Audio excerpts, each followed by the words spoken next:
Mic নিয়ে যিনি আমাদের সামনে আসছেন বিশিষ্ট ইসলামী চিন্তাবিদ জনাব হাফেজ হযরত মাওলানা মুফতি জিল্লুর রহমান সাহেব, হাফেজ হযরত মাওলানা অ্যাডভোকেট জিল্লুর রহমান সাহেব এখন আমাদের সামনে গুরুত্বপূর্ণ বক্তব্য পেশ করবেন।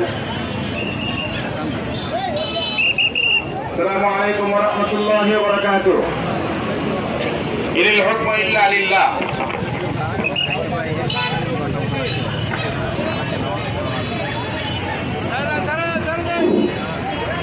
সংগ্রামী উপস্থিতি, আপনারা জানেন কেন্দ্র ঘোষিত আজকের যে বিক্ষোভ সমাবেশ আমরা ময়মনসিংহ উত্তর জেলা এখানে পালন করেছি।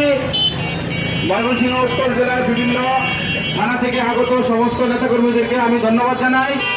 আমাদের পীর সাহেব হুজুর কেন্দ্রীয় ঘোষণা যখনই দিবেন, ইসলামী সমমনা যে দলগুলো আছে সে দল থেকে যখনই বিভিন্ন ধরনের কর্মসূচি আসবে